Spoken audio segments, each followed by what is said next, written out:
NHRD సదస్సులో KTR మాట్లాడుతున్నారు. Live లో చూద్దాం. Economy today. That's how well Telangana has grown over the last 8 years. We grew at 15% compounded annual growth rate. We are a state, in terms of population, we are only 2.5% of India, but we contribute 5% to the GDP of India. So we are literally a 50-kilo boxer fighting in a 100-kilo category. We are punching double our weight. That's what I meant when I said people management. That's what I meant when I said expectations management, alignment of expectation with those of the needs of the people is important. In Telangana, we focused on the 3I mantra: innovation, infrastructure, inclusive growth. We ensured that all these three I's went hand in hand to ensure a fourth I, that is India, also raised along with us. On innovation, when I say innovation, a lot of people think startups. I don't just mean startups.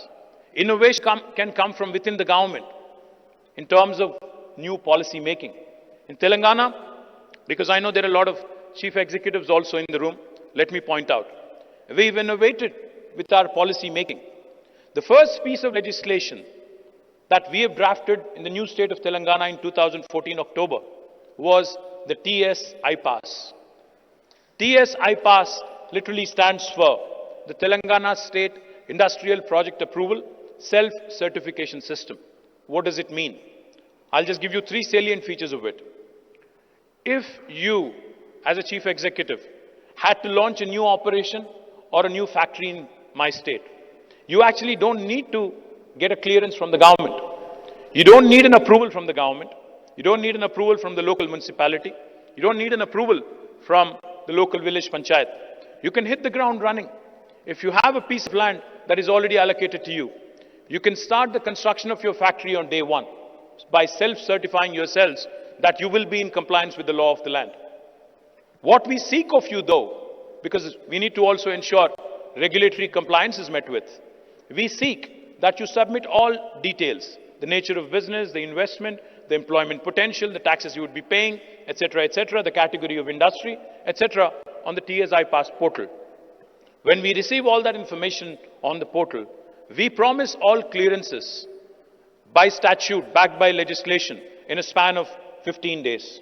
If we don't deliver on the 15-day promise, on the 16th day, it's a deemed approval, it's an automatic approval. No state in India will tell you this. No other state in India will tell you this. On the 16th day also, this TS iPass legislation gives me a handle to penalize even my senior bureaucrats with a penalty of rupees 1,000 per day if they are held responsible for holding up the clearances. Again, no other Indian state has done this in the last 75 years. For those of you who are wondering, is this too good to be true, or does it actually work in reality? Or since this guy is a politician wearing a white shirt, is he just BSing his way through? Let me tell you, in the last 8.5 years, we've been able to raise more than $47 billion of investment, have given more than 21,920 plus clearances through the TS iPass portal, have been able to create more than 2.1 million direct job potential, 21 lakh direct job potential in this state, and some amazing marquee names have come through this process in the last 8.5 years. Did you know that Amazon's world's largest campus is not in Seattle? It is actually in the city of Hyderabad and state of Telangana.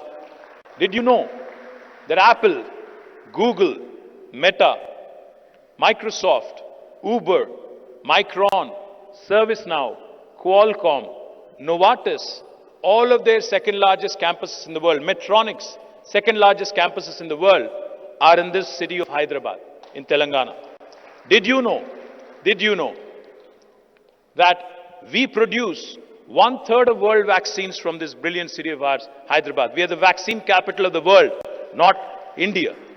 We produce 40% of pharmaceuticals for India.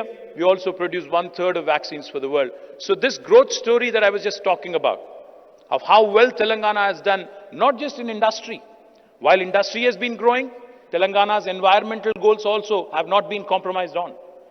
7.7% is the growth of green cover in Telangana in the last 7 years, highest in the country. So this is the kind of well-rounded development I was talking about. Industry not at the cost of environment. IT has been growing. Our IT exports were 57,000 crores in 2014. As of last year, they rose to 1,83,000